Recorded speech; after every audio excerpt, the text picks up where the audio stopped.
What's up, guys? Welcome back to the Kind of Funny Gamescast. As always, I'm Tim Gettys, joined by one of the coolest dudes in video games, Greg Miller. Hello, Timothy. It does me well to see you.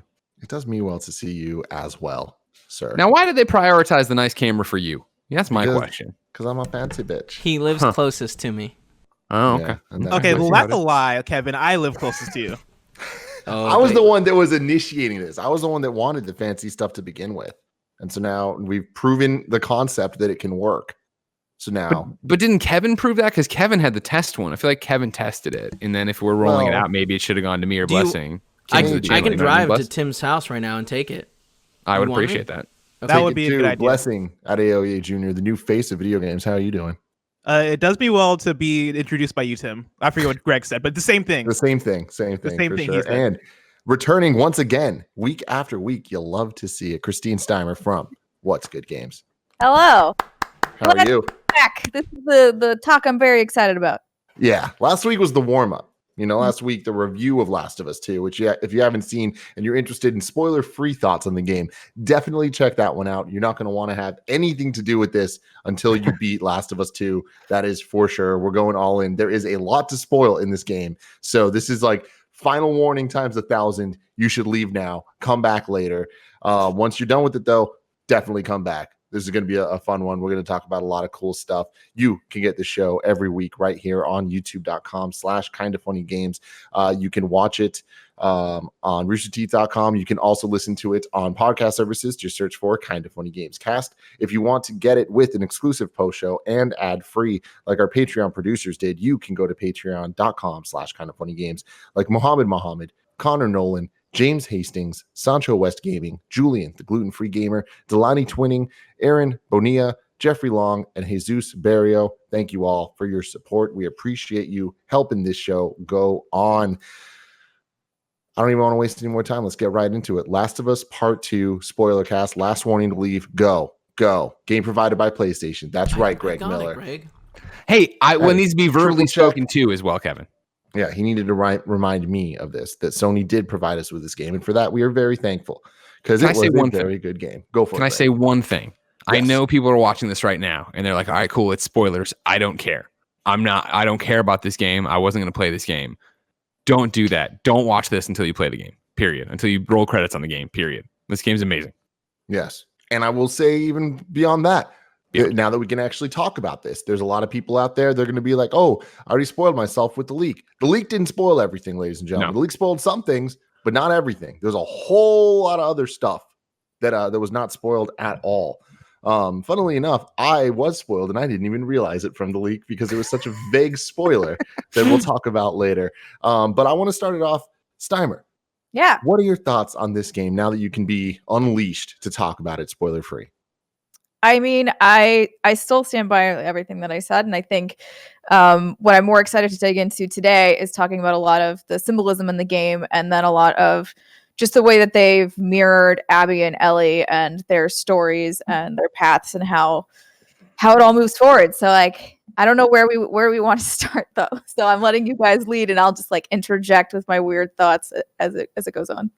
Well, I guess a good place to actually start then would be, last week we were kind of limited in what we could talk about. So I feel like we should at least start with talking about what we couldn't talk about before, which I think the major thing being there are some major deaths that happen early on. And then at the mid-game point, there is a total switcheroo where you play as a different character.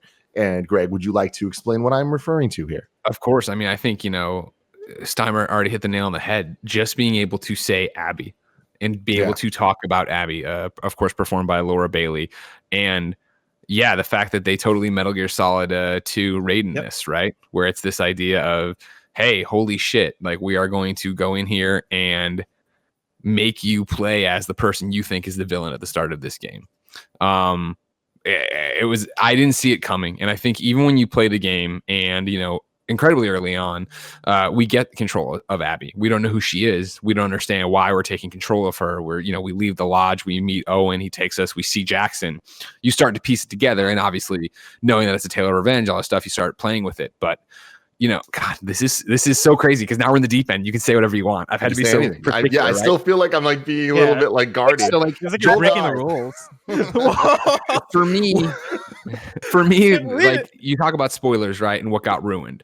For me, what I was told ahead of time was someone first off screenshotted Joel dead on the ground and sent it to me as a tweet with the text written on it. Abby kills him with a golf club. And so I was like, okay, cool. Somebody named Abby kills Joel at the end of the game. Like, we're going to go through this entire thing. We're going to play as Ellie. We're going to go through this entire game, get to the end, Joel will die. And then I think it was on... It might have been... Huh? Sorry. That would be a terrible story. Totally, right? And like that's that's how small my brain is. That's how I rationalized what it was going to be. And then I saw the screen name somewhere along the line that was Joel and Ellie die. And so I was like, oh, Ellie dies too. And so when I started the game and we started going and I took control of Abby and I was like, oh, this is Abby. Okay, I see. And then they run into Tommy and Joel. I was like, oh, interesting. Are we about to play this whole game as Abby's our ally and she's in Jackson? And then at the very end, and then it was like, when that fucking moment happens, dude, when when Tommy and him are in that room and they finally go, oh yeah, you should come down to us, whatever.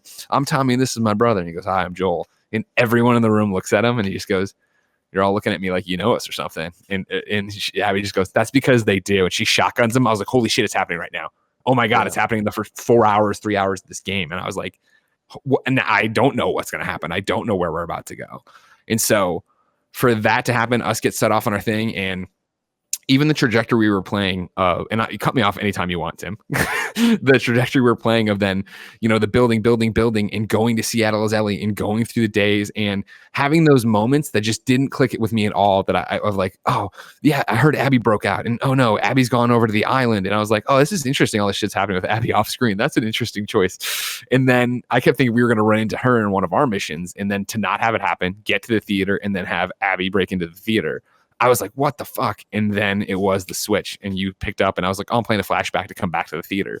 And then you go in fucking Seattle day one. I was like, are you fucking kidding me? That to me is such a brilliant kind of subverting of our expectations of understanding the format of and pacing of Last of Us. Like, we're all so used to the different seasons in Last of Us. So when we saw one of those come up, it like would symbolize that we're moving into a different part of this world, a different part of this game. And having this just be Seattle day one, day two. I remember when it was happening, I was like, this is kind of weird. Like, where are they going to go with it? I feel like they're kind of like pigeonholing themselves into a place that unless they go to a different location, then it just becomes like Ohio day one. It's like, that doesn't seem like we're going to get anything interesting. So then when we did get the loop as from Ellie having day one, day two, day three, to having Abby have day one, day two, day three, it was like, oh my God, giving us that knowledge of the narrative of knowing that they are going to meet up at a certain point. Like, you already know when it happens. So it doesn't happen before that. So it's like that kind of like leaves you with the same thing that you're talking about, Greg, of expecting Joel to die at the end, and he dies in the beginning. All of a sudden you're like, oh man, I thought I had an idea of this. I don't. And it kind of then flips it where it's like, where it's going to end up, but you have that question of, is it going to go on further after that once it does meet up? And the answer is yes. It's crazy. Bless, what do you think? Yeah, I had pretty much the same journey as Greg, where somebody had spoiled it for me with just the words Joel dies. And so like that was the thing that I feel like I could have guessed, if I really sat down and tried to predict what's going to happen in The Last of Us Part 2. And the way I kind of interpreted it was, yeah, like Joel's going to die at the end. All right, cool. Like, that's the thing that's going to happen that I can expect. So yeah, when the thing happened at the lodge with Abby, and when she cocked the gun and shot his leg, that's when I was like, oh shoot, like it's happening right now. And that was like 3 hours in. And so when that happened, that was almost kind of a relief for me, because I was like, cool, like anything can happen in this game now. Like, I'm past the point of where I know what's going to happen. And so that was kind of a cool relief for me to then experience the rest of the game spoiler free. But yeah, like even further than that, right? Getting into the switch up, getting to play as Abby. I think the big thing for me that I've not been able to talk about on the podcast is I liked Abby's journey more than Ellie's journey in this game. Like by the time I was wrapping up Abby's story, I got to a point where I was like, man, I really like where they took this character, and I really like this character's motivations, and I really like this character's relationships with the other characters that surround her. Almost like not even almost more than I like Ellie's currently. Ellie in the game. Did you feel that when there was the switch point though? Not not immediately. I mean, it did take some warming up to Abby's story. It probably wasn't until day 2 or 3 where she really started to get into it with Yara and Lev. It was that story that kind of sold me on Abby more, and it was Naughty Dog also selling me on the dichotomy of the two stories and the duality of the two stories, and kind of how to Greg's point that he's been making on podcasts for the last, I guess, 7 years since The Last of Us, right?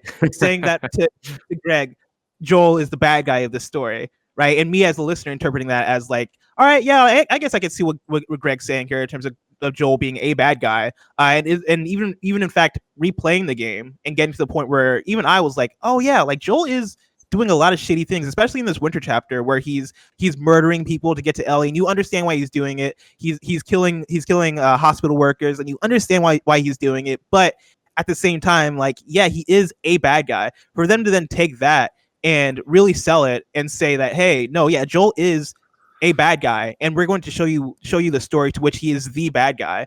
And they really, like, I just actually right before this podcast finished the part of the game where it is you as Ellie, you go into the aquarium, you shoot Owen, and I forget the name of the pregnant lady that Owen's with. Mel, yes, you shoot Owen and Mel, and then you go back to the theater, and Abby comes through, and all that stuff goes down, right? Right after that, they do the flashback of Abby and her dad, and they go and save the zebra and all that stuff. And the way in which that so well mirrors Joel's relationship with Ellie, and the way that within those, let me say, like 5 to 10 minutes with both of those characters really sell you on the relationship, right? The relationship between Abby and her dad, and then quickly show you taking that relationship away. Like you get it off the bat, and they do such a good job from there. Then building on Abby's story, building on why you should care about this character, despite us as a player probably hating that character in the moment, despite this character taking away one of our favorite characters of the last 7 years. They did a good job, at least for me, really selling me on why that duality exists and why both sides here are both evil, and what that cyclical nature of revenge and hate does. And that to me is like the biggest success of this game. The fact that they were able to do that Metal Gear Solid 2 thing, have that switch up, get me into that character, and then make me go by the end of the game, man, I'm kind of more on Abby's side than I am on Ellie's side. For Ellie as a character who I've loved for the last 7 years. Like, that's such a success for me in this game. Yeah, it's a major success for me as well, because when the shift happens in the middle, like I kind of saw that coming, that we were going to play as her, especially with the timing of when it happened. But as I was doing, I was like, there's no way that they're going to, I know what they're trying to do. They're trying to make me sympathize with her and like her over Ellie. There's no way they can do it. Like I don't even know why they're attempting this, because it can't happen. And it totally did. And like that to me is the major success of this game, is that it beat me. It won over me. Like, Steimer, what do you think in terms of the Ellie and Abby balance? I mean, I think it was really smart, and one of the main themes of the game is just us versus them, which I think also reflects to the title of the game in a way that I never had thought of before this chapter of it. So you as a character, like, yes, we've talked about Joel was never the hero. Joel was always actually the antagonist, but we always felt like he was an us, and that's partly because we were playing him and we had his side of the story and we could relate to him. Same with Ellie. I would argue, like, even though Ellie was definitely more altruistic than Joel, she was never really a hero character either. She was willing to die for this, but that also wasn't really her choice. It was taken away. But they became us because we were playing as them. Therefore, in our brains, we as the players made them part of our little tribe, right? So then I think it was really smart of them to go through and have this traumatic thing happen to one of us and then bring into the fold Abby and slowly make us see her as one of us too, because she is a them. At the beginning of the game, when you go through, and even when you start to play as her for that brief moment, you have no idea who this person is. You don't know what their intentions are, where they've come from, or anything about her. And so you're just like, why am I playing this person that I don't really know? And like, they're not even telling me her name until like 10 minutes in. And so I thought it was absolutely brilliant to then bring her back and be like, no, she's not of them, and here's why. She's part of us, and she is part of everything that this game has reflected so far. And like, I talked with Greg a lot about that too. Yeah, and I think you said it, Tim, in terms of the game's quality, and maybe its crowning achievement is the fact that we end up sympathizing with Abby. We end up, for at least me, I can't speak to everybody, loving Abby, caring for Abby. And I think, you were asked about the Switch, and for me, I wish it wasn't. We were playing in solitary confinement or whatever. It wasn't until Kristine texted me a question or whatever, and I'd already beaten it, and she says, "Oh yeah, and I'm journaling every night," and I was like, fuck, what a brilliant idea. Because I remember distinctly waking up, I was playing through, and it seemed like we're, building to this crescendo at the theater, and, Abby pops up, and then I get the flashback, and I'm like, oh God, cool. I'm going to, find this out. I'm going to see what happens right now. And then we got into the next section, and it did Seattle Day 1. And I remember being like, come on. And like, I remember waking up the next day and being like, this is the first day that I'm not excited to sit down and play. And it was that thing where I was in the shower thinking about it, and I was like, I get what they're doing. I know what they're doing. And I know they want me to go and play as Abby and walk a mile in her shoes, and we're going to get to the end, and it's going to turn out that she wasn't a bad guy and blah, blah, blah. And I was like, I don't need this. I remember legitimately thinking as I was getting ready and brushing my teeth or whatever, like, this is I Am Legend, right? Where at the end in the short story, right, or the novella, where the vampires say to Will Smith's character, if you don't remember I Am Legend, but the book version of it, like, no, like, we're not the monster. You're the monster. You're the one thing that's out killing all of us. We're the majority. You're the minority. You're the one taking us all down. Like, you're the monster. You're the legend.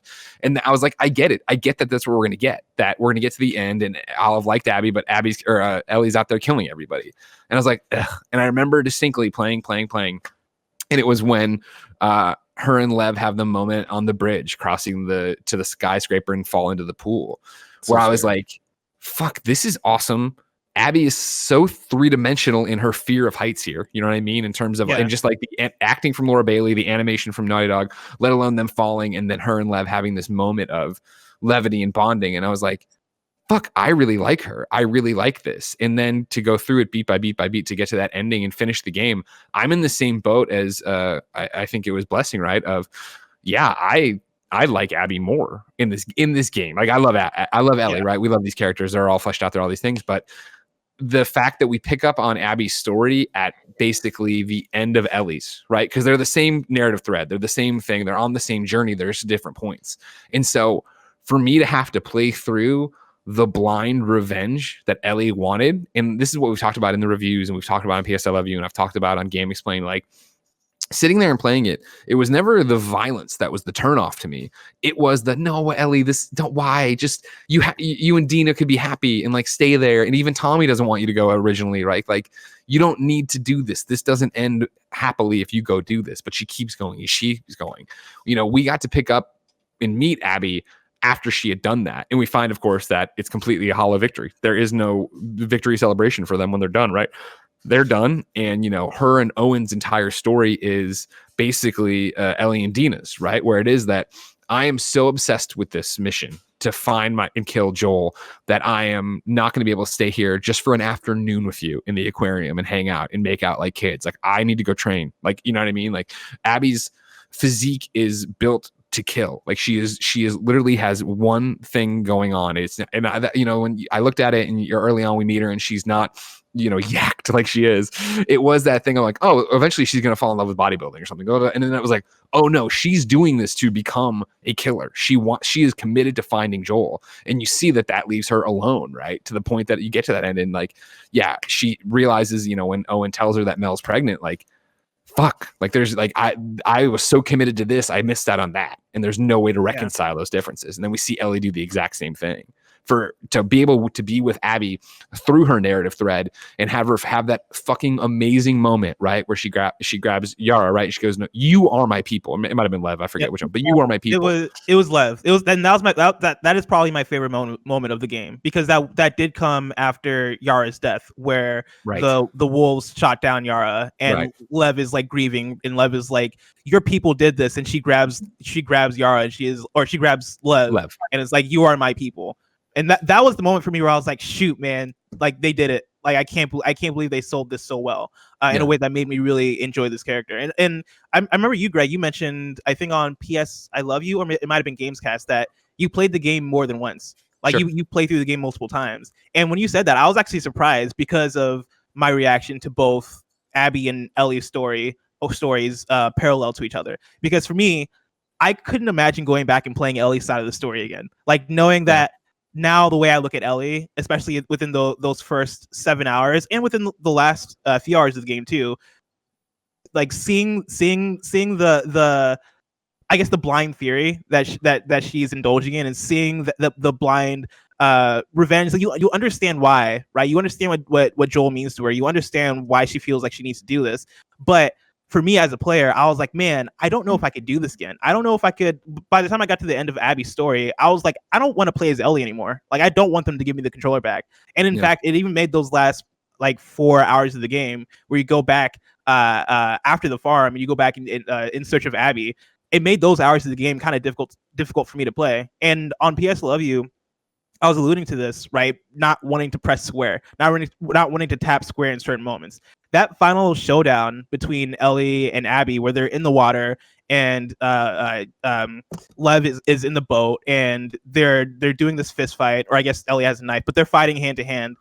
I remember at certain points you would have the quick time event, and you would have to like try and stab Abby, and they wanted you to tap square. I died during that fight multiple times because I was like, I don't want to tap square. I don't want Ellie to win this fight. Like I would rather Abby win this fight, because Ellie, like, not that I don't understand why Ellie's on this journey, not that I think Ellie is like evil or anything like that, just that right here in this moment I can't necessarily side with Ellie because of what I've seen both these characters do and go through, and where Ellie's at in her journey versus where Abby is in her journey. Yeah, for me, fight Go for it. was really interesting to me in a lot of different ways. I was with you, Blessing. Like I did not want to do it. I felt kind of physically ill while doing it, because like you're just seeing Abby bleed, and you understand why still Ellie has this drive, but you can even tell she's starting to wane on it, and you're like, just let it fucking go. Like just leave it alone. But she can't, because she kind of has the weird flashback to Joel dead on the ground again. But throughout that whole thing, like even the very beginning, I thought it was really interesting how they basically have Abby mirroring what Owen was saying about the scar. She says almost similar stuff in that conversation as Owen had relayed. Like Abby is now the one without the fight, right? Abby doesn't have it in her anymore. And Ellie is now looking down at her in the same position that Owen was in. And I was kind of hoping they would do a thing where she just like let it go immediately, but it doesn't happen, right? So Abby doesn't get the same sort of treatment that Owen gave to that scar. And I just thought that was like so interesting and so beautifully done, like the dialogue and everything right there. Like Abby basically being like, I'm done here. I don't want to do it anymore. Like, can we just chill? Also, I mean, at that point, you have to imagine, I don't know how long she'd really been in that camp. But she's physically a lot thinner. She's not obviously had the ability to train the way that she did. Yeah. She's kind of a broken part. I mean, she's still got some left in her, but she's been broken down a lot at this point. And I think she's finally realized like there's no end to it. And then like, what benefit is there? There wasn't one. In a lot of ways, Abby lost everything around her except for Lev. Lev was the last thing she had. So especially when Ellie takes the knife over to like force Abby to fight, that's when you're just like, oh man, Ellie, come on. Like it's that moment, right? Totally. It's the moment where I think even if you're playing through this and you are not, I don't want to say blind, but you think Ellie's right. You think she has to die. She killed Joel. You feel that connection to Joel. You want to take him. You get to that point, and I don't even think it's there that Abby's like over it. Abby's been over it for a while, right? Abby was over it when Lev was like, Abby, don't. When it went, because I remember that I thought that was one of the like, you want to talk about like powerful and not creepy, but like stomach turning moments, and like also like shocking moments, was when, you know, Ellie's there with like a broken arm in the theater, and Abby grabs Dina and puts the knife, and she goes, she's pregnant, and Abby goes, good, and then Lev's like, Abby, and like stops her, you know what I mean? And then she's like, never let me see you again, and she walks off. I think I'm gonna get back to the fight, right? I think that what they do so well here, and I don't know if you guys had it, because again, I had the quote unquote spoiler that Ellie dies in the game. So as I'm playing it, and we leave that and we go to the farmhouse and we meet JJ and we see this life with Dina. My first reaction, because I'm a clown, of course, was like, I can't believe this. They're ending The Last of Us happily. Like, this journey is going to end on a positive note with everybody, like, Dina and Ellie getting exactly what they want. And so as it became, oh, well, go out and get the stuffed animal and go do this, I was prepared for Abby to surface and kill me. Because I thought, first off, the spoiler, but then also, I don't know if it was me, just the spoiler, if it was me just thinking about this game, but it also put me into Ellie's shoes in a way, right? Of like, she, never let me see you again, and she leaves, right? Is she really gone? Is she having the same PTSD kind of flashbacks I'm having? Is she coming to that decision that, I let her go, but that was wrong and I have to come kill her? Like, is part of this that, Ellie's continued drive for revenge, is it driven by the fact that she doesn't know the boogeyman's out there? Someone is out there that, killed your father figure, wanted to kill you at one point, maybe does again. You've killed all their friends. Are they on the same emotional journey you were for Joel? And so then to get to the end, I think, and have this hollow fight, right? Where you get there, and even though we didn't see Ellie training, right? You imagine mentally she was like, well, I know this person's tougher. I know I'm gonna have to do this. I'm gonna have to, you get there and you find her crucified, right? Like emaciated. You bring her down off the pole. She's like, there's boats this way. She's helpful. She's nice. Or not nice, but she's helpful and gets you to the boat and has no intention of fighting you. And for then Ellie to make that flip, I think, and become a villain in that moment, at least, right? To cross that line of like, fight me, I will not fight you. Switchblade, Lev dies if you don't. And then Abby's like, okay, like I know what I have to do. But even then, like, Abby is winning, right? And I grant this how we're playing it, but she's slashing her with a switchblade. Abby's really not fighting back, even if she can, to get to the upper hand of it. When you were when we were both playing, you had beat it before I did, obviously, like a lot. And we were texting, you were being really good about not spoiling anything, but I would be asking questions. You kept asking me, like, what do you think's gonna happen? And I kept giving my thoughts. And like, this game is so unpredictable where it goes, with or without leaks, like especially when you have leaks that aren't factual information, like you start making up a whole bunch of threads in your head. But for me, like going through it, I really thought that we were gonna end this game the flip of the first game, where the first game was you don't have a choice. Joel has to kill them. I thought it was going to be a choice where it was going to come down to a one-on-one fight. And at some point it was going to go from the quick time stuff to choose a character and go between Joel or between Ellie or Abby. And like, there would have been two endings and there's not a canon ending. And that didn't happen. And I'm actually pretty happy for it, because I think that what they did was extremely powerful. And it's the moment that Ellie leaves the farmhouse, it is probably the most heartbreaking thing I've ever experienced in a video game, for sure. But in many forms of media, where I was just like, no, please don't do this. Like, this is such a bad decision. I'm so happy for where you're at right now. We've accomplished so much. And bless, like you were kind of alluding to this too, I don't want to keep playing. I don't want to do this again. And I feel like once you get to Santa Monica, like, you're going through, and Santa Barbara. I didn't enjoy that part at all. Like, I didn't enjoy playing through it. It kind of felt like it was just more of the same. And I was like, I've played so much of this game right now that I don't need this. But reflecting on it story-wise, I really like it, because we keep talking about the duality between Abby and Ellie's storylines and like them going through and the cycle of hatred and all that stuff. I think that the Santa Barbara bit is kind of that for just Last of Us as a whole, and the world that Last of Us is in, where it's like, no matter where you go, there's gonna be hunters. Shit's gonna happen. It's gonna be the same gameplay loop of life that you're gonna go through, where everything is dark and everything is nasty and everyone wants revenge for something. And it's not just Ellie and Abby. Every character has their own storyline where they're the just one going out for revenge. And to get there and see Abby won because she has Lev, lost because they are left for dead, and then to be saved by Ellie, and then to have everything happen after that, and Ellie to go back to the farmhouse and it be empty. It's just soul crushing. And I think, I know Kristine has amazing notes on all the symbolism and all that stuff. That was way too top level, like college honors courses when she was telling me about it. But for me, like, the way I can't wait to have, Neil on next week and talk to him about creating this game. And I want to know, when did Future Days enter the fray, and was that from the very beginning, you know, the song they all sing over and over again, right? The Oh, Pearl yeah. Jam song Future Days, right? Because just those first Song. sorry, I'm sorry, Steimer, you cut out. I said I didn't know that was the name of the song. Oh yeah. So the song, if I ever were to lose you, I'd surely lose myself, is a Pearl Jam song. Today I learned. Yeah, and you hear it the first time, right? And you know, Joel's doing it and teaching it to Ellie, and you're like, that's cool. Then when Ellie finds the guitar with Dina that first time and strums it, and then Dina's like, what that? And she's like, oh, nothing.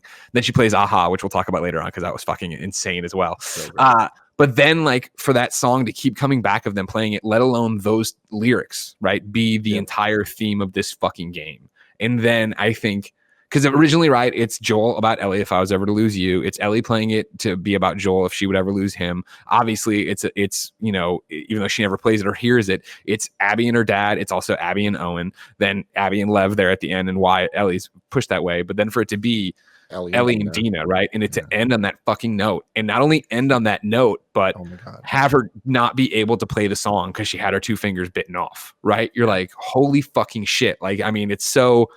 you want to talk, and this is what I'm talking about in terms of this game being above and beyond games and then be this weird movie book thing all combined into one, of just like this thread behind it, unifying the entire thing, and you finding something different every time she plays that song. And that last time being so fucking heartbreaking and so fucking like she walks away from it all. You know what I mean? Like, I remember playing this game and she's in her journal and she's writing lyrics and she's drawing stuff, and it's like happy stuff, and then it'll be about Joel and it'll be his eyes, you know, blacked out, and you can see her. You can see who Ellie wants to be. If Ellie didn't have this hanging over her that her life meant nothing because she had the, you know, chance to save everybody robbed for her, and then if she didn't have to go on this revenge mission, you can see that she would be an artist, she would be a painter, she would be a guitarist. And so when we come back to the farmhouse and we find out, fuck yeah, she's doing all that, and that's amazing, rad. And then at the end, when she's literally, you know, I'd surely lose myself, she has thirsted after this revenge. It did not get what she wanted. She has lost all of what defines Ellie as Ellie, and she walks away from it all. Like, that is what this game is, and why it is so heartbreaking, of just like, who is she now? What is she going to do? And that bit to me, what you just said about it being more than a game, I love it, because it also, that moment is an example of why this had to be a game. It's gameplay elements. You play that song every time that you're talking about there. And so it's like, when it first started, I was like, oh, this is a cute little thing just to give us something to do.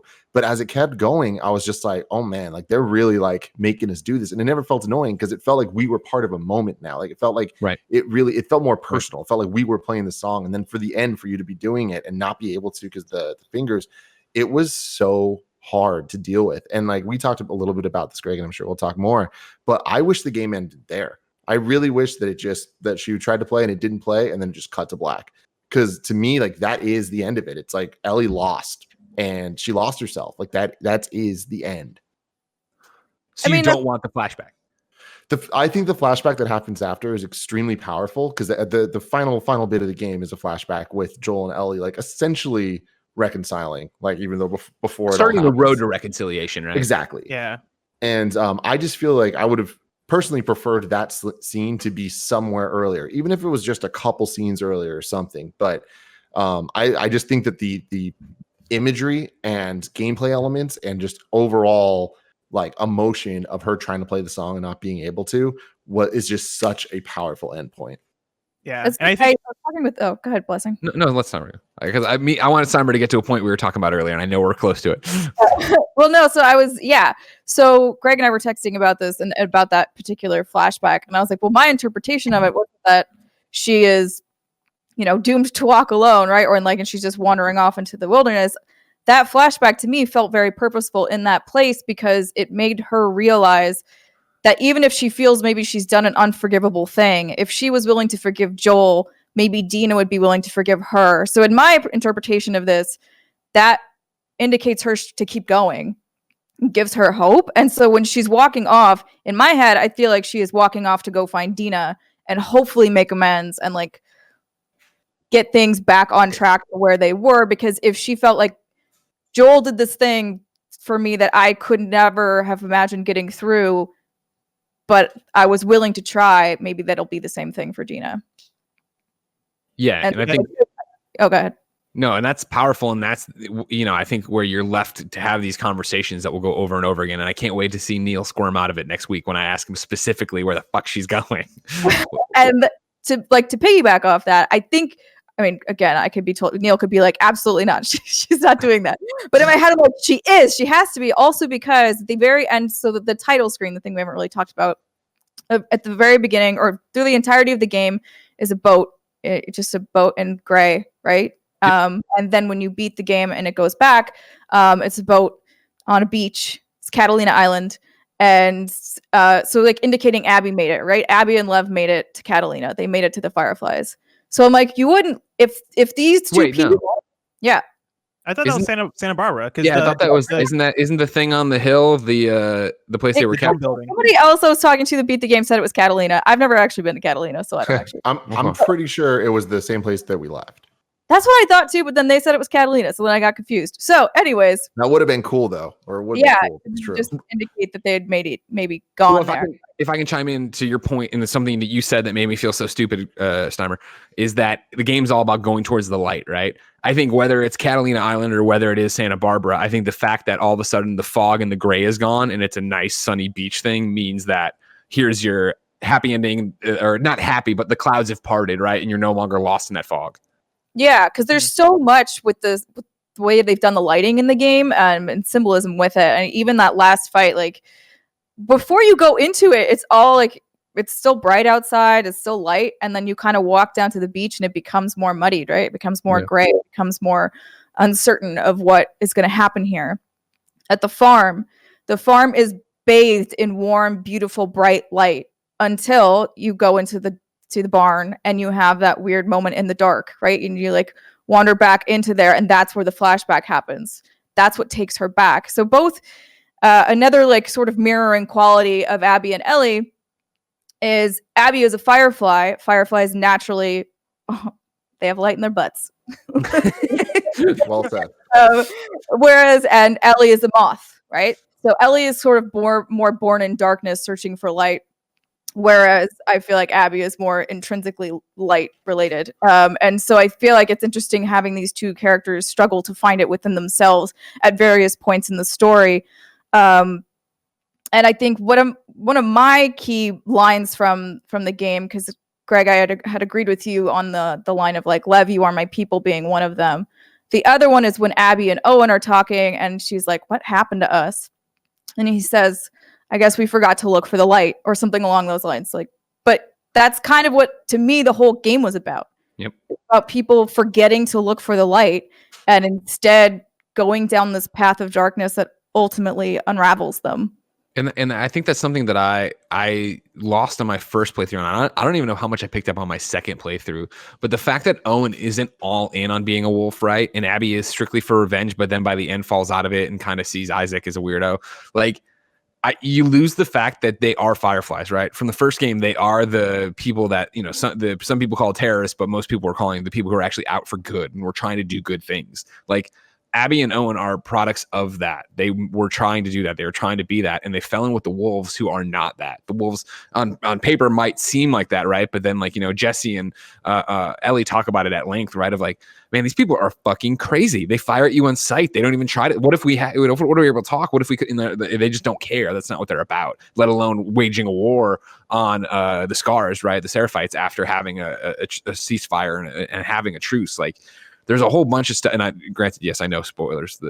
I know a chat that yes, the spoiler, the truce had ended by this point. But you know what I mean? That they did have it at one point. Peace is possible. They just didn't want peace. They don't care. Isaac's thing is, I'm just going to wipe them out. It's easier that way. What a brilliant move having a third faction too with the Seraphites. Oh, yeah. And having them be such a unique group that has such unique beef with the wolves that never feels like a distraction from your story. And especially once they add Yara and Lev, it's like you're immediately in and you're on their side. I said this last week in the review, but like the Seraphites are the creepiest enemies I've ever faced in a video game. The whistling, all that stuff, like the way that those missions go are always like just put me on edge. And I loved that. The thing for me that makes this game like above and beyond is the characters, just like the first game, where it's not just Joel and Ellie in the first game. It's all the supporting characters, and this game has even more supporting characters that I either love, are interesting to me, or eventually I loved, and that's why I think Last of Us Part 2 is so special, because sure, they flip it and it goes from Ellie to Abby, but then all of a sudden there's this whole new cast of characters that you've kind of seen in the first half, but now you get to know them when it goes to Mel and Owen and all of them, even down to what's his name, Manny, who is like the most unlikable person imaginable, and by the end of it, when he dies, you're just like, you're like, dude, I love Manny. Man. I loved Manny. Yeah, but Manny I'm was talking great. about like when you're in when Joel dies, when Joel dies, yes. when you're with that group, you're just like, fuck Abby and fuck Manny. Like the other guys are kind of like, oh, you're in the room, but it's like, fuck this guy. And when he dies, I'm just like, no, like my dude. But it's not even just the speaking role. I mean, speaking roles isn't the right way to put it. It's not just the main groups, which I do absolutely love. Owen, I think, is an awesome character. Is fantastic. But to me, it's just the named random bad guys that they kept talking about in all of the preview events, where they're like, you're going to care when you kill people. And it's like, that is such an easy thing to say, but it's like and I felt it just in the sense where, oh, this feels like a more real world when it's like, oh, Ryan's dead, whatever. It's like, you kind of feel that as opposed to just, hey, well, there's a body. But it was the moment where we see the Vita girl. And Greg, you were saying when you played day one of Abby, you were just like, I don't want to do this. And I was right there with you, where it's just like, oh, what? And when we finally get to the base and you go over and you see the Vita girl that was playing Hotline Miami, and she's talking, she's like, hey, what's up, Abby? I'm just like, oh my God, she's so identifiable. Because we watched the state of play. So she was like way more in our mind. She gets that Vita moment. So it's like they drew attention to her without her needing to be this like fleshed out character, but now they're fleshing her out. It's like retroactive kind of gut pain of like, oh fuck, I did that. Like she's I killed those people. And like, see, that to me is really cool. That's kind of a conversation we were having very cryptically on PS Love You this week about, you know, having those unnamed characters that the more and more you get further into the game, the more and more those kills feel guilty. Like the more and more you feel like you're doing a bad thing. And we were kind of having the back and forth in the debate, and this is the thing that was brought up in Callie's review, and that's the thing that kind of sparked the discussion. Is for me, I kind of wish that there were some moments, like let's say the moment where Abby's infiltrating the theater. Part of me wished that you were the one that pulled the trigger on what's his name. The first thing I said to Greg when we were playing this game, we played when I was first playing the first couple hours, he was like, what do you think? And I was just like, oh my God, I can't believe they didn't make me kill Joel. For coming after the first game where it's like, you don't get the choice of what you get to do. And for it being a video game, I really think it was a missed opportunity to not force the character to do that. I know that would piss off a lot of players, but I think that it really would have like taken it that extra level. And I feel like they kind of like backed off a bit in a way that I was like, man, I really wish you did that. And I think I honestly. What do you say? Sorry, say that again, Steimer? I said they may have all just quit the game. They'd be like, no, I'm not. For me, this game kind of mirrors Shadow of Colossus in a way, where spoilers for very light spoilers for Shadow of Colossus. Well, not even light spoilers for Shadow of Colossus. Fast forward 10 seconds. But Shadow of Colossus is a game where, as the player, you go in pretty much blindly, and you're killing like these gigantic creatures. And as a player, you're doing it because you're like, all right, this is a video game, and these are the bad guys, and I got to save this lady who's asleep, and so I'm gonna do what I want in order to like win the game. And by the end of the game, you kind of realize that like, hey, you're kind of in the wrong. You're kind of doing a bad thing. You're kind of bringing destruction and chaos on yourself in the world.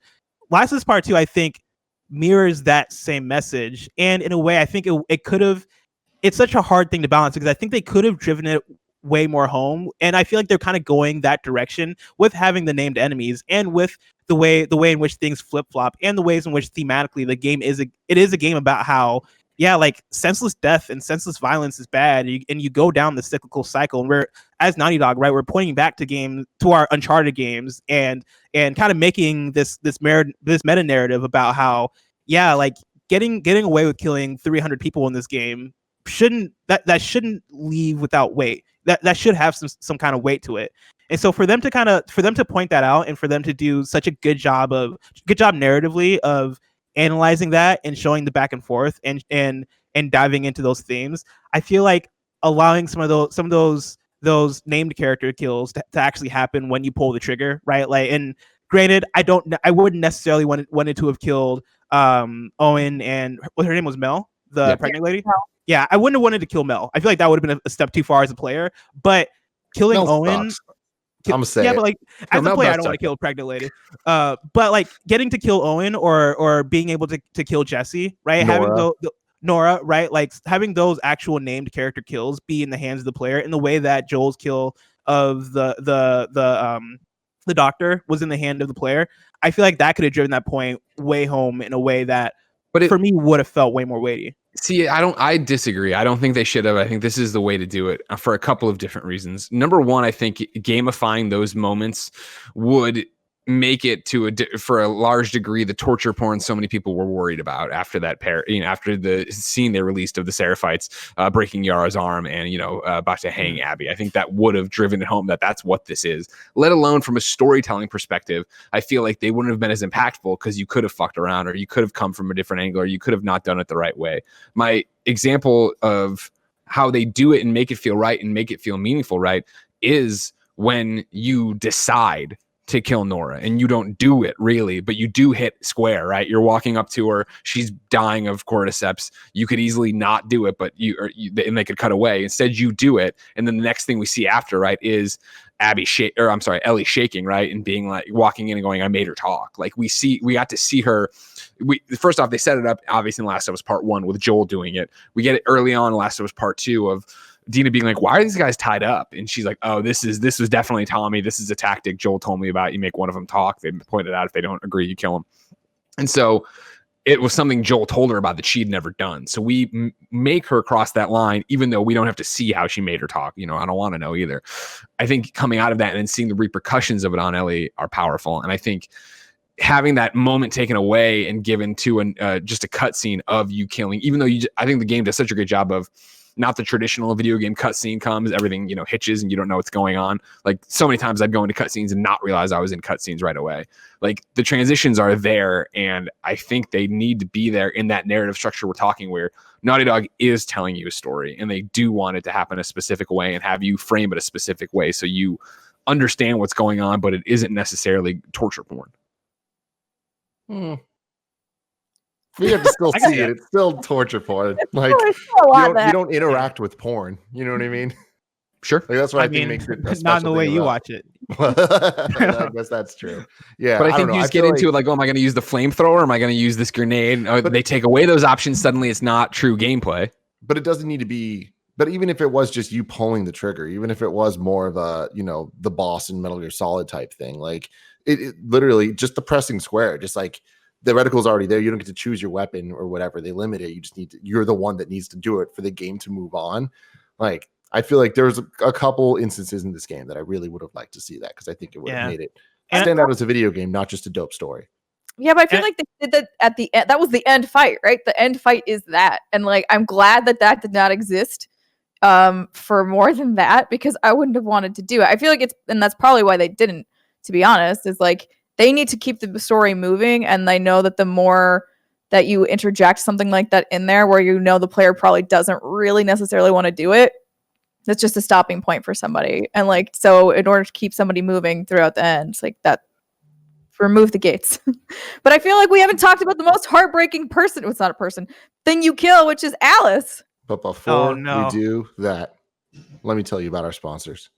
Hey, we all shop online, right? A lot. But did you know you can make online shopping even better? You can with Honey. Honey is the free online shopping tool that saves you money online. Honey automatically finds the best promo codes and applies them to your cart, which makes online shopping finally feel as easy as it's supposed to be. I'm speaking for Kevin and I'm speaking for Tim right now. They told me about Honey before we even got sponsored by them, because they use this service all the time to save both themselves personally and our business thousands of dollars a year, which I like, because when Kevin has to buy equipment and stuff like that, he always looks for the best deal, and Honey helps him do that.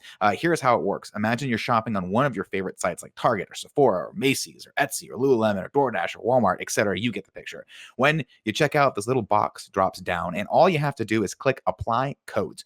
You wait a few seconds for it to scan every promo code on the internet, and boom, watch the price drop. Honey has found it's over 17 million members, over 2 billion in savings. Did you know Honey sports over 30,000 stores online and they're adding even more every day? Users love Honey, and that's why it has over 100,000 5-star reviews on the Google Chrome store. Not using Honey is literally passing up free money. It's free to use and installs in just a few seconds. Plus, it's now part of the PayPal family. Again, one more time, that it's now part of the PayPal family, which is great. Get Honey for free at joinhoney.com/kinda. That's joinhoney.com/kinda. Next up, we have ExpressVPN. Listen, let's break it down, ladies and gentlemen. We've all looked at things online before that we don't want others to see. Of course, in this episode, we were talking about, well, you guys can defer from yourself what we were talking about. We were talking about a few things that maybe you don't want some of your significant others to know you've been searching late at night when they go to bed. That's where ExpressVPN comes in. I know most of you are probably thinking, why don't you just use incognito mode? Let me tell you something. Incognito mode does not hide your activity. It doesn't matter what mode you use or how many times you clear your browser history. Your internet service provider can still see every single website you've ever visited. That's scary. It's very scary. That's why even when I'm at home, I never go online without ExpressVPN. It doesn't matter if you get your where you get your internet from, if it's Verizon or Comcast, whatever your local ISP offerings is. ISPs in the United States can legally sell your information to ad companies. ExpressVPN is an app that reroutes your internet connection through their secure servers, so your ISP can't see the sites you visit. You go into amateur alert like we were talking about earlier, which is what I was alluding to in the first paragraph. I'll just say it right now. If you're going to places like that and you don't want people to know you're doing that, well, ExpressVPN is what we're talking about. This is the service you want to use. ExpressVPN also keeps all of your information secure by encrypting 100% of your data with the most powerful encryption available. Most of the time, I don't even realize I have ExpressVPN on. It runs seamlessly in the background and is so easy to use. All you have to do is tap one button and boom, you are protected. ExpressVPN is available on all of your devices, phones, computers, even your smart TV. So there's no excuses for you to not be using it. I believe Tim's using it as well. And we used it, of course, the other week to watch what was it? The Last Dance, which was the ESPN documentary that wasn't available on Netflix here.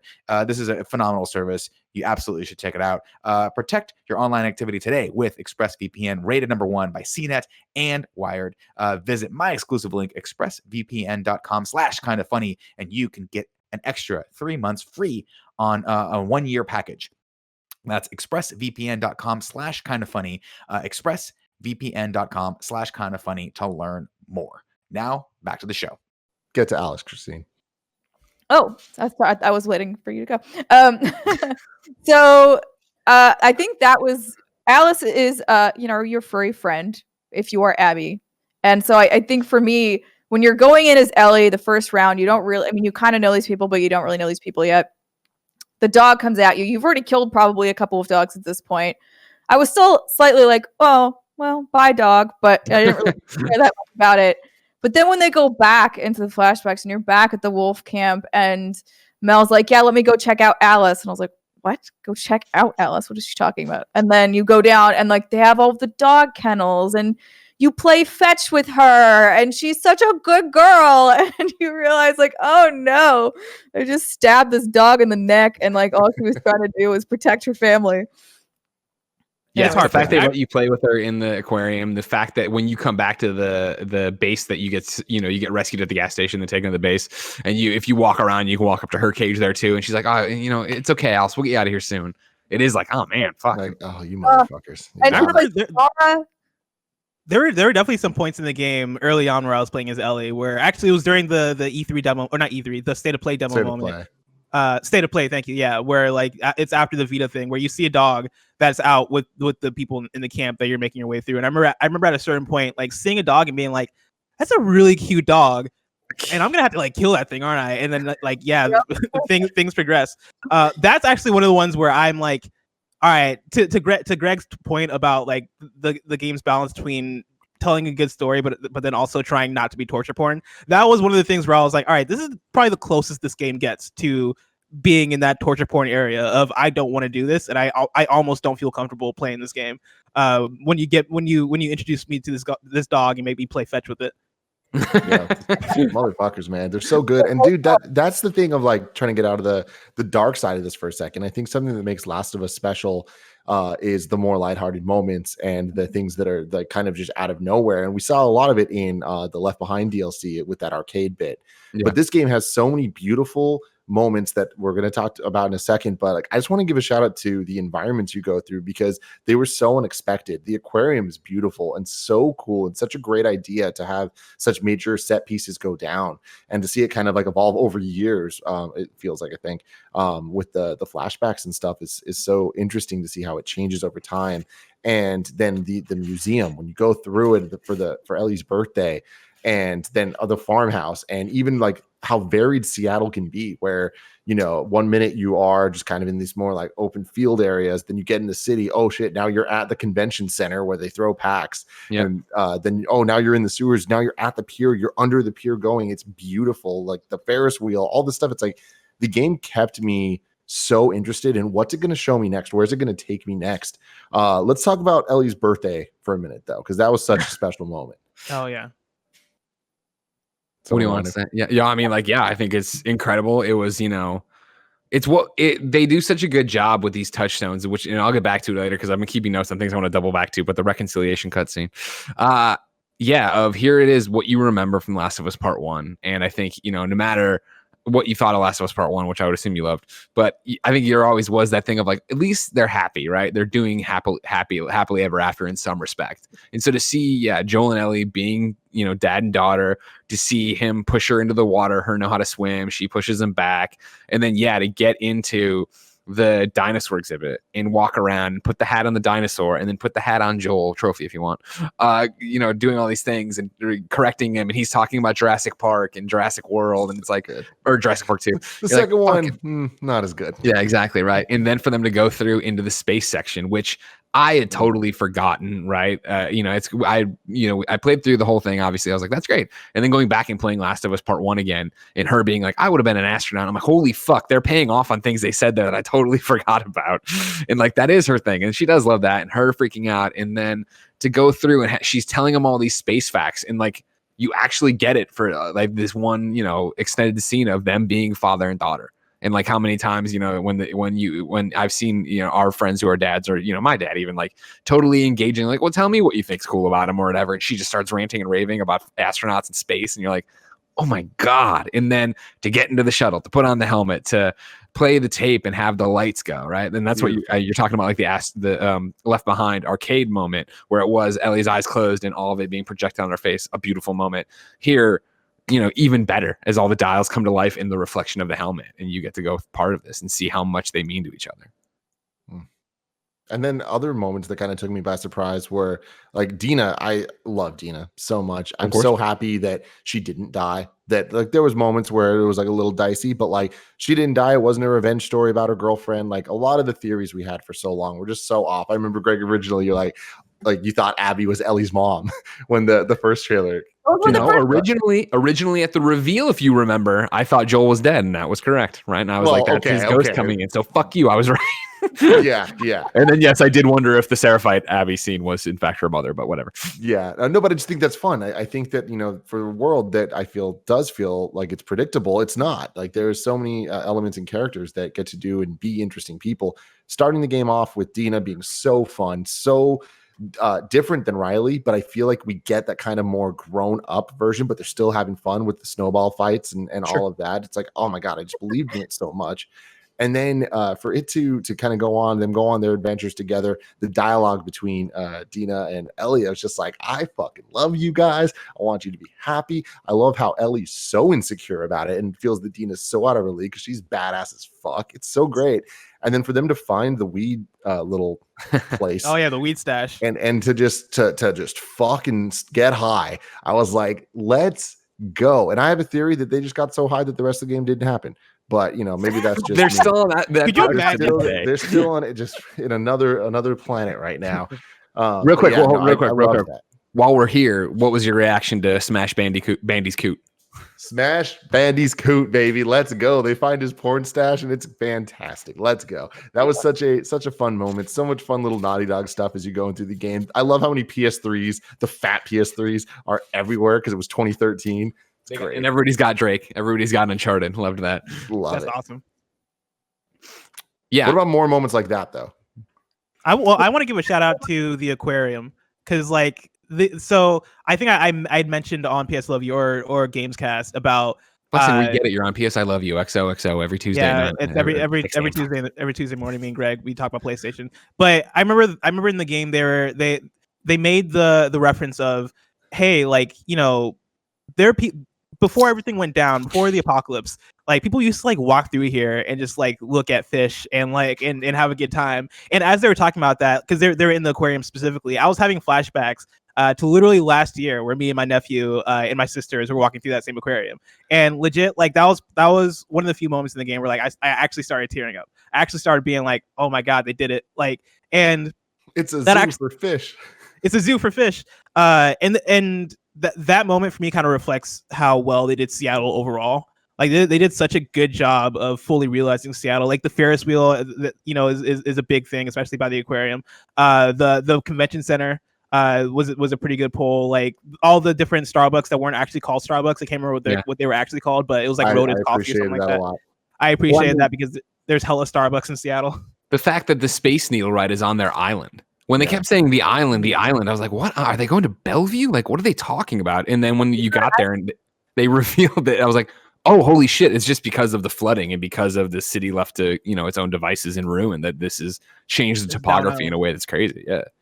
And go ahead, Steimer. No, just as somebody who grew up in Seattle, I was very confused. I was like, Seattle is not an island. Again, like Sucker Punch. I was also very confused. And I was like, what? Why would the Space Needle? I didn't actually think that it was flooding. In my head, I thought maybe the perspective was just off and like it looked closer than it was, and that it was Bainbridge Island. But no, I don't know. Maybe it was just flooding and it was weird. But I think it's my interpretation. Right, a couple of years ago, remember there was the thing where everybody's like, the big one's not going to happen in San Francisco. It's going to happen in Seattle, and everything up into this coast would be just liquefied or whatever. I assumed that there had been an earthquake maybe in their world and that had done it, but.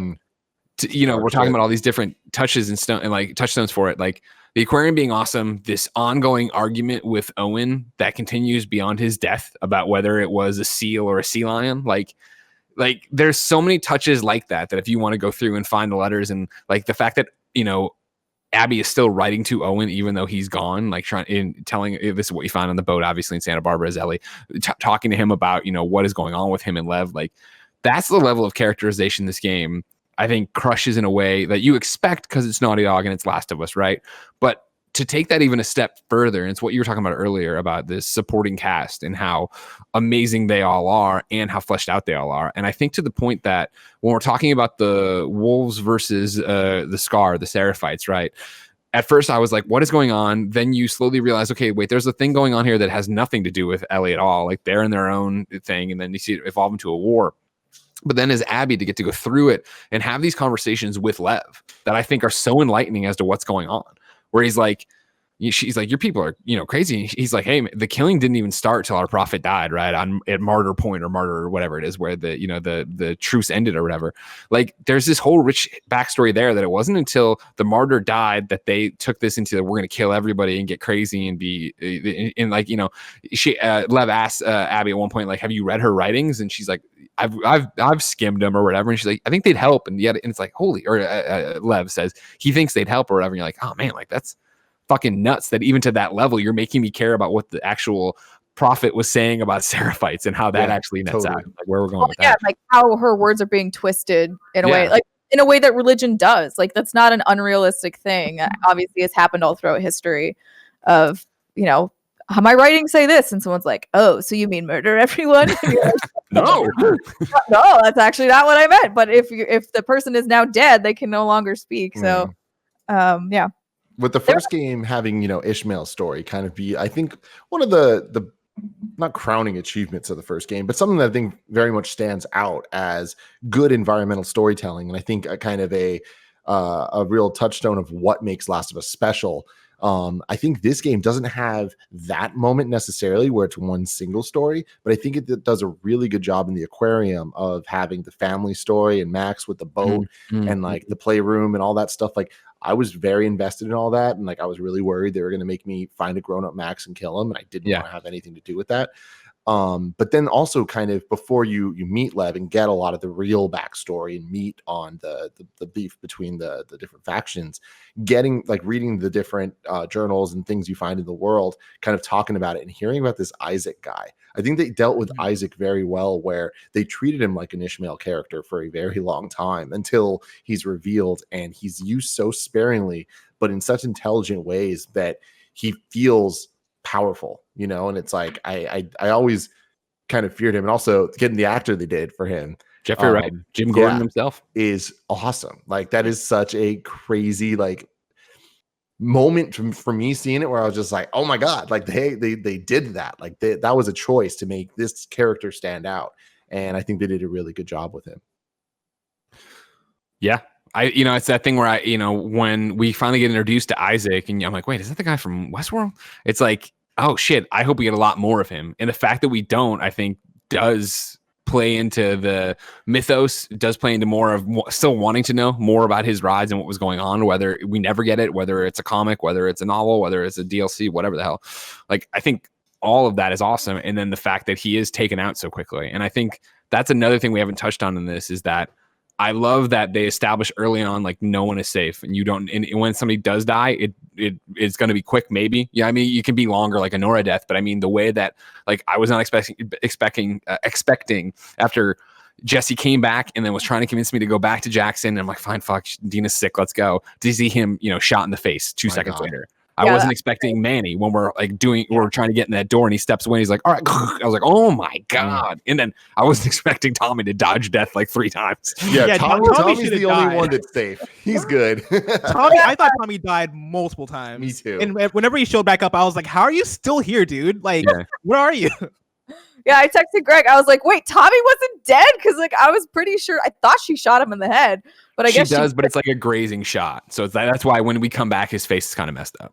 Got it. Yeah, I was just like, what on earth? That man, he's the only one that has plot armor. Him and Ellie. They don't got it. Oh, man. Yeah, it's just there's so many moments that I feel like I'm never gonna forget in this game. And like I love it that even with Last of Us 1, there were so many, like, there's bits that stick with me, but I think there's going to be a lot more with this. And that's the other thing, is this legitimately is 2 Last of Us 1s. And I feel like the quality never falters. There are some bits that go on longer than I'd like from a gameplay perspective. I think that once you get to the Seraphite Island, it does feel just kind of drawn out as everything's burning and stuff. But I get it from a plot perspective. It's like, it's one of those things where while I feel like the fun of it, like gameplay of it, was kind of like dragging, the story was at an all-time high, where I was very interested on where's this going? How am I going to get back? Because I know that these are the final moments before we get back to the point that we were waiting for, which, Greg, I think you wanted to talk a little bit more about the reconciliation point. Oh, sure. Well, I mean, to your point right there, like, me again, wishing I had journaled it. I remembered that I was thinking that was going to be my criticism of it. And I know some people have it. I don't personally, but that there would be pacing problems, because I felt like Ellie's story ramped up so great. And then it was this crash of, now we're Abby again. We got to ramp it all the way back up. And then I thought, of course, we're building to that ending, and then to have it keep going was a different ball of wax that I think actually did it. And then, I'm going to combine a bunch of different things I've written down here. The other thing was, Blessing saying like he couldn't imagine going back and replaying it right away, or especially after, or maybe ever after, learning who Abby and the wolves were. For me, it was probably like early on in the playthrough of Abby where I started meeting everybody that I was like, fuck, I can't wait to go back and replay this, because I feel like, on top of the fact that, you just said that this is 2 Last of Us Parts 1s, right? Where I do understand more than ever when you finish this game what Neil meant when he was like, there's a reason we didn't call this Last of Us Part 2. This isn't a sequel. Or I'm sorry, this is a reason we didn't call this Last of Us 2. There's a reason. This is Part 2. This is the same story. These are 2 halves. And I think that you see it. But then to see that, like, even in Last of Us Part 2, there's 2 halves of that game, having the context and knowledge, I wanted to go back as Ellie for sure and see who the times I ran into Owen, or that a guy who's got the first scar that Ellie gave him when she slashed his face when they were killing Joel. Like, to see how that all fit together and understand who they were was important to me. And what I noticed interestingly is that for pacing things, bye Tim, for pacing, the first time through, right, it was, man, I feel like this Seraphite Island thing is dragging a bit. Man, I feel like I've been here at the end, even going into Santa Barbara. I feel like I just want to get to Abby. What's going on? On the second playthrough, I was amazed at how fast those sections went, because I think we were all building to something you knew was going to happen. Whether on Seraphite Island, it was like, whatever's going to happen is going to happen, and I'm going back to the theater, and I want to see what's happening at the theater. How am I going to get back to the theater? And then for the end to be in Santa Barbara, I know we're coming down to a conclusion with Abby. Let's just get to Abby and not deal with whoever these other enemies are going to be. When you actually play again, knowing how quickly, or knowing where those sections are going, they go a lot quicker. Not that justifies your first playthrough. You okay, Tim? New camera overheated. So really? We'll have to take notes on that. Okay. I know you guys all felt like the running through the village and burning felt long, because like even my first playthrough, like, I did not feel that way. I was actually. No, I'm sorry. No, I don't know if I felt long as much as I wanted to be through it, and not in a bad way. I wanted to get obviously to Lev and save Lev, and then I wanted to see how we were going to get to the theater. Like, I think that was more of it, because like when you're going through and then it's like, all right, cool.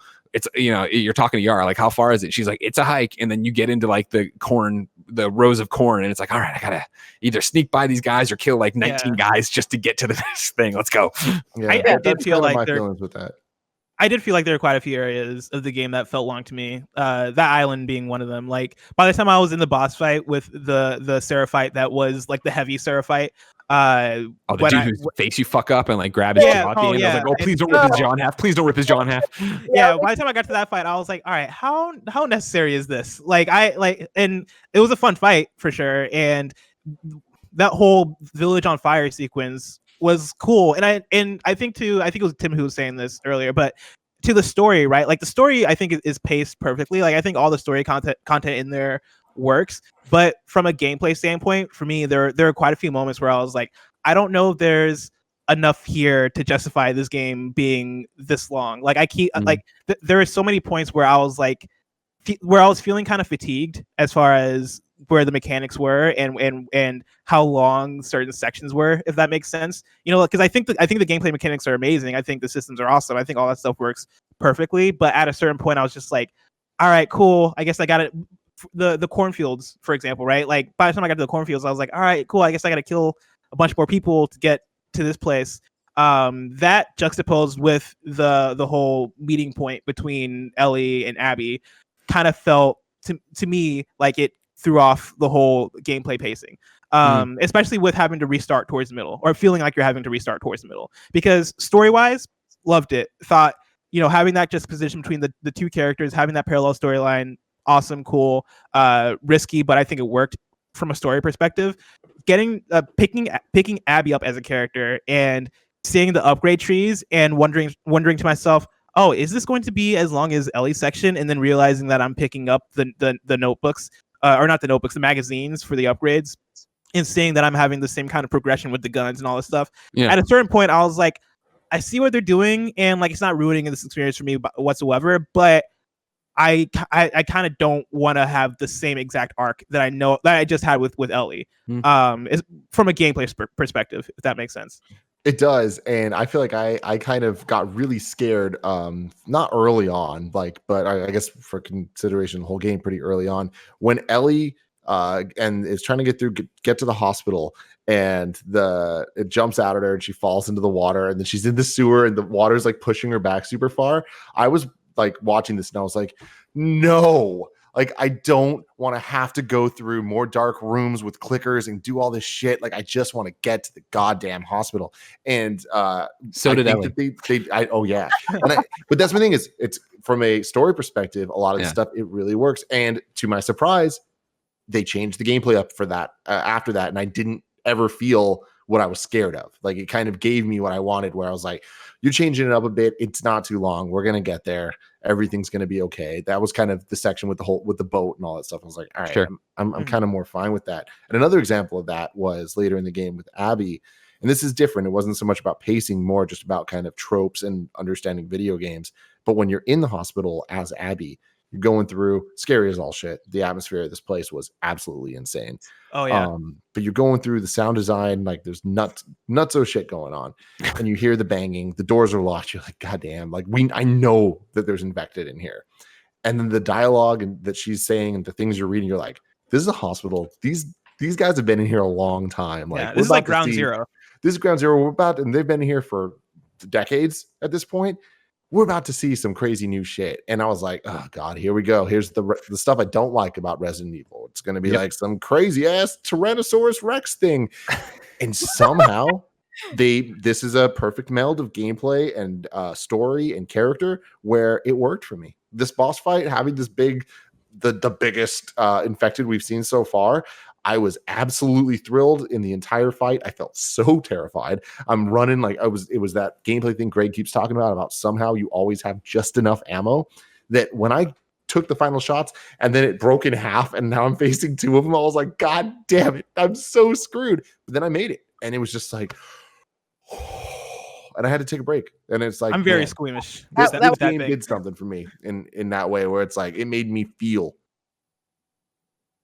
Yeah. That thing made me squeamish, man. Like I loved it from this is a horror fucking monster that I'm gonna have to kill. And I think the Resident Evil reference is like the perfect one, because this thing taking place in, was it a parking garage or did it just feel like a parking garage? You get into a parking garage because you have to get to the ambulance. Remember, you start. Okay, yeah. And there's like a connection to the hospital there. Yeah, there's so many elements in there that I was like, man, this is very Resident Evil, but I thought it worked. I didn't necessarily love the gameplay of it, because I did feel like at a certain point, the whole time I was just running away as I was collecting supplies and trying to kill this thing. But it as an added element to this larger world and this larger story and what this hospital is, I thought was absolutely fantastic. That and the face off, like the actual fight between Ellie and Abby, I actually want to highlight, because I kind of have mixed feelings on how that played out from a gameplay perspective. Because again, like the confrontation on a story level, I think was super cool and super awesome. On a gameplay level, it reminded me so much of that winter fight from Last of Us 1 between Ellie and what's his name, David? Is that the yeah between Ellie and David? As far as you having to be sneaky and you have to be stealthy. Oh, you mean the fight at the theater? At the theater, yes. Gotcha. My apologies. Not the final fight. Yeah, I don't know if anybody else felt that way. It reminded me of it, but I thought it was done correctly this time. Whereas the David fight, like in Last of Us Part 1, I thought was so video gamey. Of like, okay, now I crunched on the dishes, and now he's coming to me. Yeah, I know where you are. I was like, it's kind of okay. This is a weird element to drop in. Whereas this one, it was I have to be sneaky because she can hear me, and like it wasn't as in your face. I think with some of the like, here's how we're gonna get you kind of things. But it is definitely a change of pace. I understand.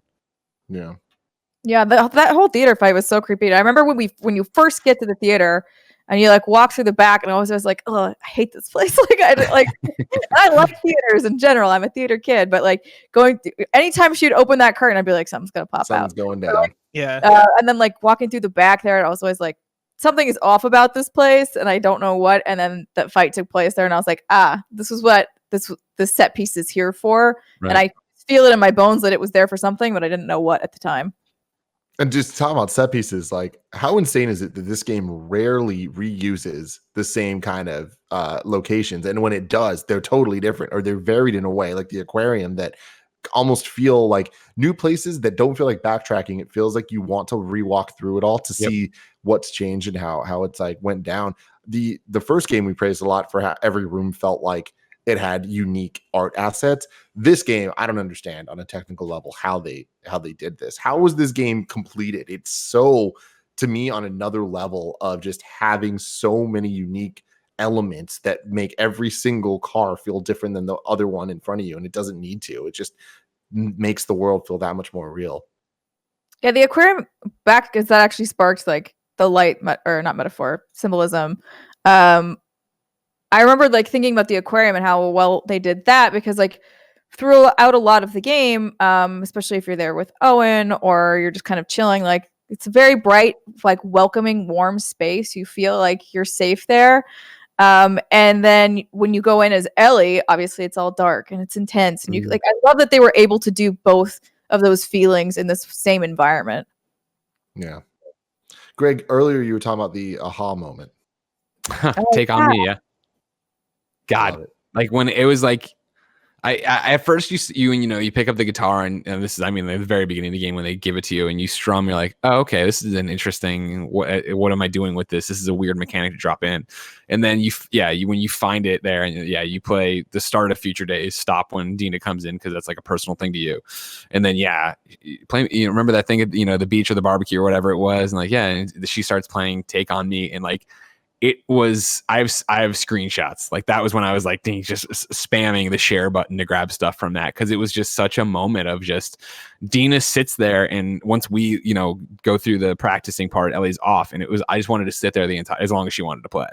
And it was, I think we talked about it in the review of, and Steimer was great about bringing it up towards the end where we were talking about how, it's dark and it's, this and it's bittersweet. And she's like, there are happy moments in this and there are sweet and tender moments to this. And like, that was one of those like rays of sunshine that I just wanted to bask in and watch her play. And like, it was so unexpected and so weird. And, to be just caught off guard by it and to think of how beautiful that was and see again, the artist that Ellie wants to be and it was trying to become, and the things we all take for granted in terms of hobbies that she has but she can't get back to because of this two rocks on her back kind of thing. It was crazy. Yeah. Also Yara and Lev, I feel like we're not talking about enough. Like sure. I think that they as characters and then kind of as the things that are pushing the gameplay along, I think that they really really work and you believe in them as characters, and they're another example of the okay, cool. If Joel has his Ellie, then Lev has Yara has Lev. Like they're in this together, and giving them to Abby, and then kind of having the torse patch of Lev is just so powerful. And the moment where they're like, we are us or whatever it was. It's like, yeah, you're my people. You're my people. It's just so backed up because you've spent the right amount of time. It's not so much time, the right amount of time. Like. I just love that this game somehow accomplishes character relationships that we really only got one of in the last game. But in this one, I feel like there's at least 3 to 4 different, maybe even 5 defining relationships where it's like I cared and believed in them. Like even with Jesse, Dina, and Ellie, I love the nuance of that. Like I love that it never felt like a love triangle. It felt like different separate relationships every which way that didn't feel like they were getting in the way of each other. They just were about personal growth. Like I was saying this earlier, like Ellie kind of, being intimidated by Dina and Jesse and Dina's confidence and stuff. It's like, man, Ellie is such a real girl. Like she's such a real character. And we've seen her kind of grow up over years of these flashbacks and stuff. And to just have her and Jesse being this awesome character too, like, and with Dina, who we've already talked about, it's just so great. It's like you don't want to pick sides, and you don't need to. This game isn't about that. It's like it is about the different unique relationships they have. And that's the thing about it, right? I think is that again, where this game shines through more than most games, and I'm including the rest of Naughty Dog's catalog, right? Like these people that you run into, I think for the most part are incredibly well fleshed out and have backstories and lives, and their lives didn't start and stop when Ellie walked into the picture or Abby walked into the picture and we met them as a character, right? Like I think there's so much to that a normal game, I think a great example, right, of how this game is different and how its storytelling is different is that I remember when you, Tim, were like giving me updates on where you were, and you're like, all right, me and Yara are about to go try to get Lev on the island. I'm guessing the woman in the paintings is their mom, right? Like the actual martyr. And of course she isn't. We never even get to meet their mom. By the time we get there, Lev's killed her. Like that, if that was a traditional video game and we were building up this person on paintings, yes, we were going to run into them no matter what. And like, so it makes sense that you would think that even for them to say they're going to go to your mom, you'd expect a showdown with their mom in some way. I also thought, just to be clear about that, it was less that. I thought it was more like some symbolistic shit where it's like I thought the mom had been dead, but it's just like the mom being mad at them and all that stuff was more of a religious thing. And sure. They were turning on her because of that. But still, either way, it's like either way, it plays what I'm saying, right? Of like they introduce things and they're like, oh, you don't know this thing fully. You don't need to. You don't even we're not even going to get into it. And I think as much as we loved Henry and Sam from the first one or Bill from the first one, like cool. Like the question I want to build to, I guess, is like how. The Last of Us 1 spoiler cast, when we were talking about that, we talked a lot about how, or you guys brought up that, this is kind of, it's got the zombie tropes in it, of course. You know what I mean? Blah, blah, blah. And I was like, does it? And you had to explain to me, well, not like the story, but this, but that, and yada, yada, yada. Like, do you feel this one and the way they use characters and the way they build get around that? Because again, like this doesn't even feel for the most part like a zombie game, right? That's not what we're doing here. I think it's so beyond even that being in the conversation. Like this is not, there's no zombie tropes here at all. Like I think that this, I mean, it's not about that. If there are, it's like, that's the surface level like stuff. I mean, I guess finding the giant bloater thing in the hospital, like sure, that is a Resident Evil. We made that reference earlier, right? But it's like, that's not what this game is about. And I think that when you talk about the story and the beats of the plot of this game, I think that they are so unique. And I know that there's a lot of criticism or who would be surprised on the internet about the reviews so far, and like people that don't know the full story and all that, about the like cycle of violence and revenge. And it's just like, oh, killing's bad, so we kill and we should know it's bad. It's like, it's not that simple though. It's about people. That's not what they're trying to say. Yeah, it's like, it's really, the killing is just the thing that is done and like kind of outcome of all of this. But it really is about the personal relationships with these people and the love that they have or the hate that they have towards each other, and how that can change over time or not change over time, and how it's not always going to be the same, even if everything around them is always going to be the same. And to me, that story has never been told, and it definitely has never been told in this way from this many perspectives, equally, given the same amount of weight of who's right, who's wrong, where the wiggle room is there. It's very cool shit.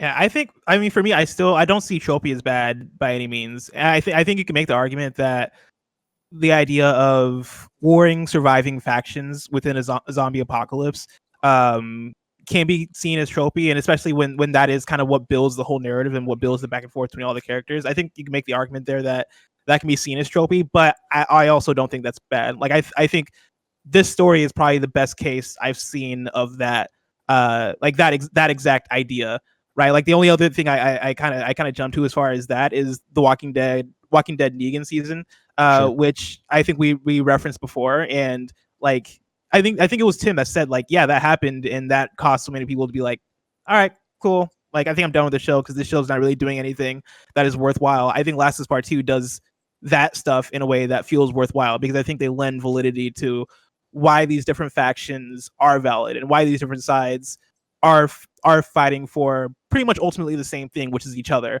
and how that kind of spirals, because that is a cyclical cycle, or I guess that is a cycle.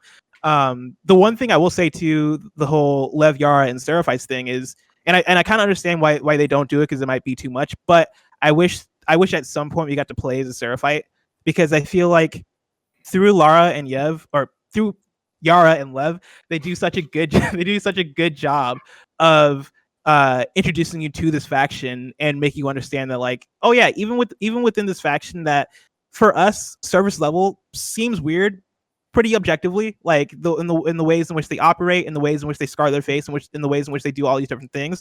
Like there are still people there. There is still validity there, and even with Yara and Lev, they're kind of on the run from that faction, and so even through them, it's kind of hard to get an idea of, all right, what connects these people together. I do wish they kind of explored that more, because I think that would have made the three different group dynamic a little bit more interesting. But at the same time, the game has to end at a certain point, so I understand why they don't, because that would be like a 35-hour game. Something I agree with you there a bit, just because that would have been cool. But I did really like the Seraphites, like I've been saying, like every element of who they are and the kind of bits of the game that you're facing off against them, like feel very different. But once they introduced the idea of the sky bridges, I was like, holy shit, like these motherfuckers don't just communicate differently. They don't just dress differently and use different weapons and, have different beliefs. They have a different form of transportation that's kind of scary and insane.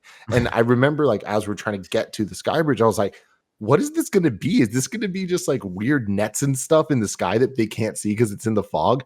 Oh yeah, that's exactly what it is. And I'm like, that is such a cool idea. And especially there being these key buildings that are tall and you have to go up, and there's certain routes you're supposed to take, but the Seraphites know and no one else knows it. And as you get higher, it starts going from just like infested and, just like everything messed up to not cleaner, but there is like these kind of temple-esque rooms and like warning signs, or like the maps almost of where to go. I was like, this is such great character building for the Seraphites and for who they are as a group, that they aren't just crazy people It's, they do have these beliefs, and here's why. We're not going to tell you everything, but we're going to tell you enough that there is a reason. Do you think we're going to play as... Sorry to interrupt, Steimer. Do you think we're going to play as Lev in Last of Us Part 3, if there is a Last of Us Part 3? I think if there's another Last of Us, it'll be Last of Us 3. And I also... Or I guess, shit, would you call it Last of Us 3? You'd probably have to subtitle it something else, I guess. But I also hope they don't do it. Like, it's the same thing as I think, Steimer talked about it last time around, right? Of like, I didn't want a Last of Us Part 2. I didn't want a sequel Last of Us, and that was not a right choice. If Naughty Dog does it, I'm sure it'll be fantastic, and, Neil and Hallie will have the story they want to tell or whatever. But right now, I feel like we've left everybody in such a state that, again, at what point does it become The Walking Dead? What we're just talking about, right? Of like, I get it. There's bad people everywhere. Everywhere we go, we're going to find a bad person. Happiness is hard to keep. Like, what story would they tell there? I don't know. Yeah, it's tough to think about. I agree that if they do tell the story, I believe it's going to be amazing, because they really did knock this out of the park. I do think that we would at least play as Lev. I don't know if he'd be the main character for the whole game, but I don't think that going forward we'd have one character for the game ever again. Even with the first one, we played as Joel and Ellie, but like, we played as Joel, Yeah. I think that it would still be kind of a mix between different characters. I imagine Ellie would still be the primary, although it could be some giant like jump, and it could be JJ. He was so cute. That'd be awesome. He was the cutest little baby. I was just like, pinch your cheeks. I don't know. You got to go out at some point, though, right? You have to stop at some point and say it's done. You can't keep coming back to it, because then it does. At what point does it lose its? I mean, what is JJ going to be doing, right? Like, he's going to be going after Lev. Oh my god. I don't know. I mean, I heard you killed my grandpa. I just feel like there could be a story to be told. Like, and it doesn't need, like, the last thing I want is a Walking Dead type thing, but it's like they could totally flip it on its head and then jump pretty far into the future, where it's like enough good people have been found that it is kind of, it's partially rebuilt already, and like things are a lot further. And I know we've seen things like that, but I don't think we've ever seen them done well. And I believe Naughty Dog could do that well. Sure. Any closing thoughts before we get to the post show? I still want to talk about this reconciliation thing, because I think it is powerful in so many different ways. And I think the one thing I was about to say Naughty Dog doesn't get credit for yet, and it's because no one's been able to talk about it, is how well they hid the turn. Like, I think, correct me if I'm wrong, like, for the spoilers that are out there, nobody knew you're going to play as Abby, right? That wasn't like something that was... No, they did. Did they? Yeah, people knew. The spoilers people knew was that Joel dies, Abby kills her early on, and with a golf club. Yeah. Which, by the way, the only spoiler I got was that this is a golf game. That's it.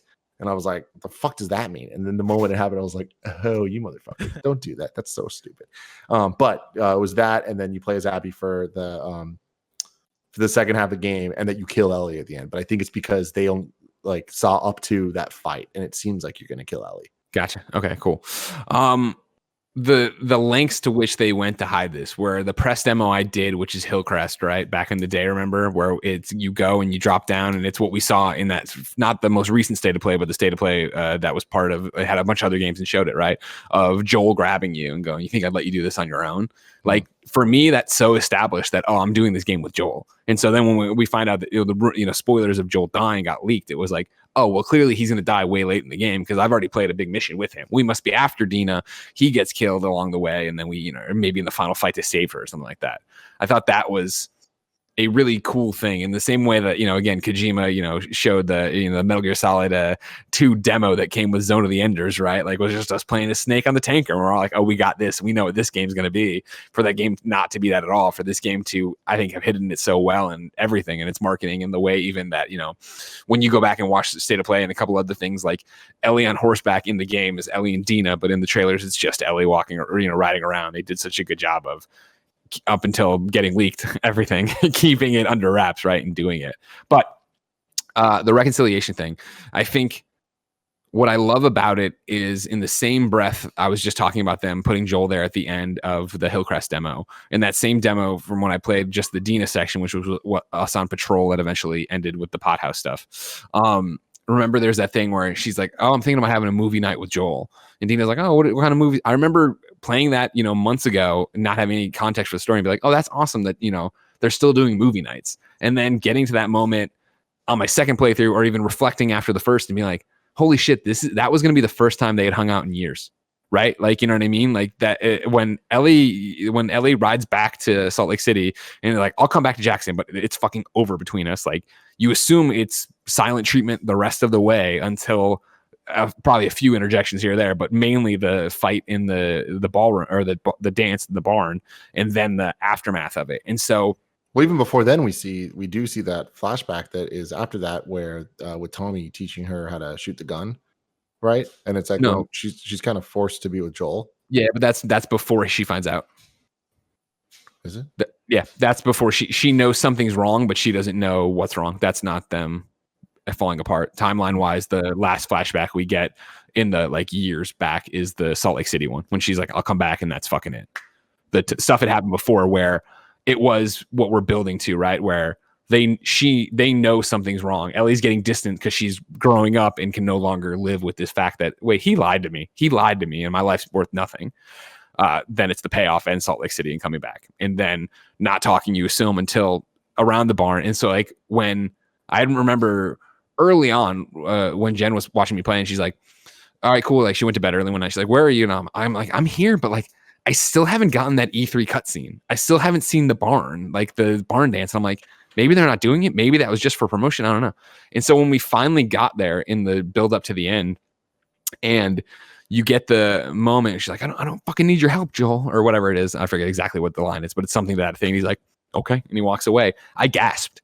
And Jen was like, what? And I'm like, that's the last thing she said to him. That's their last interaction. Holy fucking shit. And so to go through all the pain, all the grief, and then to get to this moment where they have this, again, human father-daughter moment, right? Of like, he's crossed this line, but she loves him so much that she's willing to try. She can't forgive him, but she's willing to try. And then to see Joel cry over that, right? Like, I was like, oh my God, I needed that. And I thought it was a perfect punctuation to end Joel and Ellie's entire run of it, and then start what we're talking about, whatever Ellie and Dina's is going to be. And, you know, Kristine, you pointed out in text to me, and I totally didn't pick up on it, and that's why you're smarter than me and always have been. But when she's having all these flashbacks, they're all dark and they're all horrible, of Joel's death, right? And then she has that flashback in the water, right? That is and I'm talking about the PTSD quick flashes. She has the quick flash of Joel for the first time in our playthrough of Ellie, a positive flashback to him on the porch. And that's when she lets go, right?